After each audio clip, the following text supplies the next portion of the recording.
Hello guys, welcome back Komala's kitchen. ಇವತ್ತು ನಾನು juice ಅಂದರೆ ಮೂಸಂಬಿ ಜ್ಯೂಸು ಮಿಕ್ಸಿಲಿ ಹೇಗೆ ಮಾಡೋದು ಮತ್ತು ಶುಗರ್ ಹಾಕೇ ಮಾಡಬೇಕಾ, ಇಲ್ಲ ಶುಗರ್ ಇಲ್ಲ ಅಂದರೂ ಈ ಜ್ಯೂಸನ್ನ ನಾವು ಕುಡಿಬಹುದು.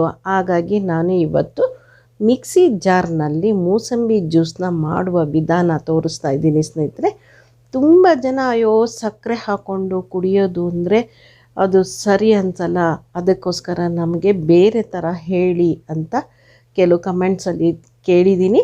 ಹಾಗಾಗಿ ನಾನು ಸಕ್ಕರೆ ಇಲ್ದಾಗೇ ನಾನು ಜ್ಯೂಸ್ ಮಾಡೋದು ಹೇಗೆ, ಆದರೆ ಟೇಸ್ಟ್ ಇರುತ್ತಾ, ರುಚಿ ಇರುತ್ತಾ ಅನ್ನೋದು ಇದ್ದೇ ಇರುತ್ತಲ್ವ.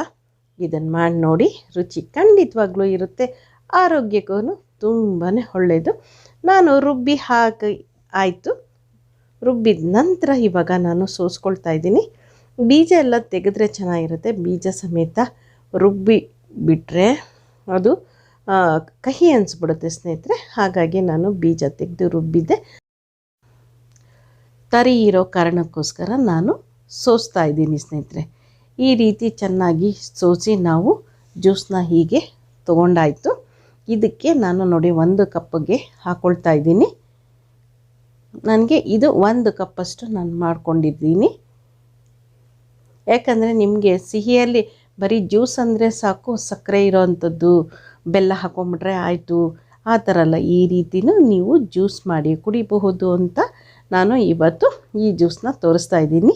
ಮೂಸಂಬಿ ಜ್ಯೂಸು ಆರೋಗ್ಯಕ್ಕೆ ತುಂಬಾ ಒಳ್ಳೆಯದು. ಖಂಡಿತವಾಗ್ಲೂ ಯಾರೂ ಬಿಡಬೇಡಿ, ಈ ರೀತಿ ಮಾಡಿ ಕುಡೀರಿ. ಇವಾಗ ಇದಕ್ಕೆ ಕಾಳು ಮೆಣಸಿನ ಪುಡಿನ ನಾನು ಒಂದು ಪಿಂಚಷ್ಟು ಹಾಕಿದ್ರೆ ಸಾಕು, ಚಿಟಿಕೆಯಷ್ಟು, ಹೆಚ್ಚಿಗೆ ಏನು ಬೇಡ ಸ್ನೇಹಿತರೆ. ಇವಾಗ ಉಪ್ಪು, ಬ್ಲ್ಯಾಕ್ ಸಾಲ್ಟು, ಬ್ಲ್ಯಾಕ್ ಸಾಲ್ಟ್ ಹಾಕಿದ ಕೂಡಲೇ ಈ ರುಚಿನೇ ಬೇರೆ ಇರುತ್ತೆ ಸ್ನೇಹಿತರೆ. ಒಮ್ಮೆ ಟ್ರೈ ಮಾಡಿ, ಹೇಗಿತ್ತು ಏನು ಕಮೆಂಟ್ಸ್ ಮೂಲಕ ತಿಳಿಸಿ. ನಾನು ಜ್ಯೂಸನ್ನ ಕುಡಿಯೋಕ್ಕೆ ಶುರು ಮಾಡ್ತೀನಿ. ಹೇಗಿತ್ತು ಎಂಜಾಯ್ ಮಾಡ್ಕೊಂಡು ಕುಡಿದ್ಬಿಟ್ಟು ನಿಮಗೆ ತಿಳಿಸ್ತೀನಿ. ಹೋಗಿ ಬರಲಾ, ನೆಕ್ಸ್ಟ್ ವಿಡಿಯೋದಲ್ಲಿ ಸಿಗ್ತೀನಿ. ನಮಸ್ಕಾರ. ನಾ ಮಾಡೋ ಕಂಟೆಂಟ್ ನಿಮಗೆ ಇಷ್ಟ ಆದರೆ ನನ್ನ ಚಾನಲ್ ಸಬ್ಸ್ಕ್ರೈಬ್ ಆಗಿ, ಬೆಲ್ ಐಕಾನ್ ಕ್ಲಿಕ್ ಮಾಡಿ.